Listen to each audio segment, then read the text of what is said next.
여기 11절 하반절에 어떠한 형편에든지 나는 자족하기를 배웠노니 이렇게 얘기를 하는데, 자족한다는 것은 스스로 만족한다는 것입니다. 자, 12절을 한 번 더 보겠습니다. 나는 비천에 처할 줄도 알고 풍부에 처할 줄도 알아.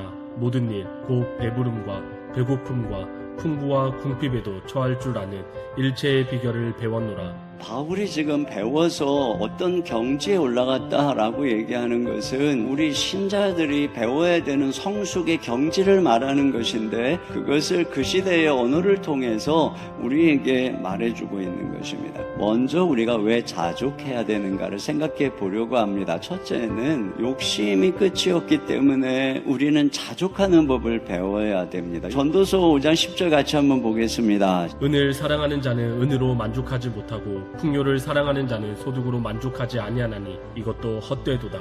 물질적인 것에 대한 욕망은 채워도 만족이 없다는 것이에요. 한계, 효용, 체감의 법칙이라는 게 있잖아요. 맛있는 음식도 계속 먹다가 보면은 나중에 이제 질리고 맛이 없어요. 어떤 욕구를 채우고 나면 그 다음에 무소리만큼 공허와 무력감이 찾아온다는 것입니다. 그런 면에서 여러분, 우리는 이 세상의 것에 대해서는 어느 정도 선에서 만족하며 살아가는 법을 배워야 됩니다. 그 다음에 두 번째로는 왜 우리가 자족할 줄 알아야 되냐면은 노력한다고 원하는 것을 얻을 수 있는 것이 아니기 때문에.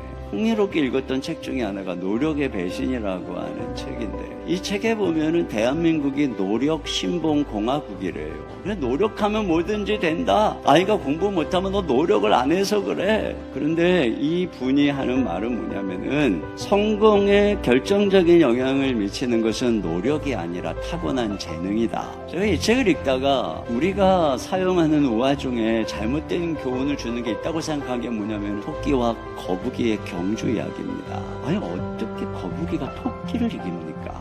토끼가 잠만 안 자면 놀다가도 거북이 이깁니다. 오히려 이 우화의 본질적인 잘못은 뭐냐면, 왜 거북이가 쓸데없이 육지에 와서 토끼하고 겨루느냐는 것입니다.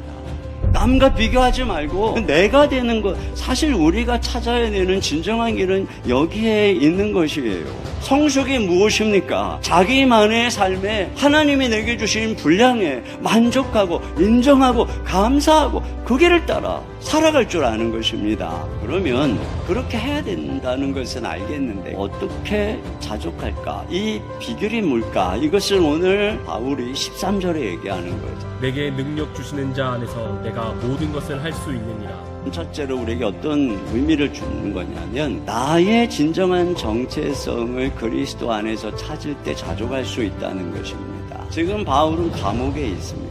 그런데 주님이 누구냐, 나에게 능력 주시는 분이라는 것입니다. 바울에게 그리스도께서 주시는 능력은 외부적인 환경에 의해서 그의 정체성이 흔들리지 않는 능력입니다. 마귀의 유혹이 뭐냐면, 세상의 것으로 우리 자신을 입증하라는 유혹인 것이에요.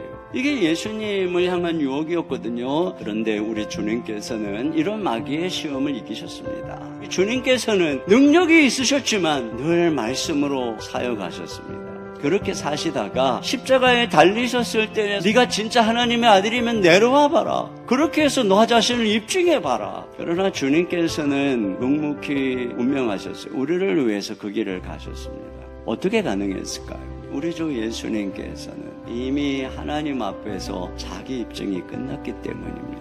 새벽 미명에 한적한 곳에서 하나님의 얼굴을 바라보고 주님과 교제하고 있노라면 너는 내 사랑하는 자요 내 기뻐하는 아들이라고 말씀하시니까, 이와 같은 것이죠. 우리가 예수 그리스도 안에서 우리의 정체성을 찾을 때에 더 이상 세상의 소유가 우리를 규정하지 못하게 하는 것입니다. 그것에 대해서 자족할 수 있는 것입니다.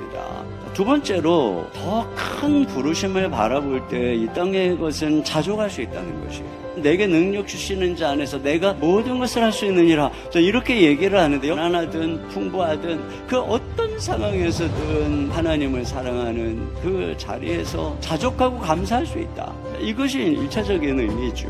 그런데 그렇게만 딱 마침표를 찍기에는 아쉬움이 있어요. 그저 하나님이 나를 사랑하신다는 그 그것으로 저는 만족하고 행복하고 즐겁습니다. 끝. 이것이 과연 우리 인생의 궁극적인 목적일까요? 우리 이 모든 환경에서 내가 자족하는 일체의 비결을 배웠다라고 말할 때 그것은 바로 그의 부르심의 길을 가기 위해서인 것이죠. 그가 지금 왜 이 감옥에 있는 것입니까? 1차 선교여행, 2차, 3차 전도여행을 마치고 이만하면 됐다. 그래도 누가 뭐라 그러겠습니까?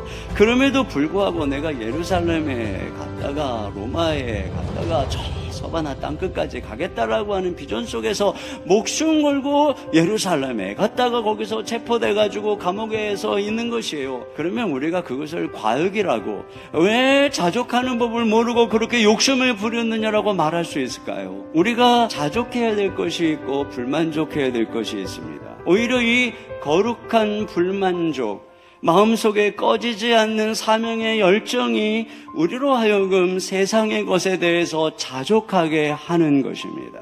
이런 자족의 은혜가 우리와 함께 하시기를 주님의 이름으로 축원합니다.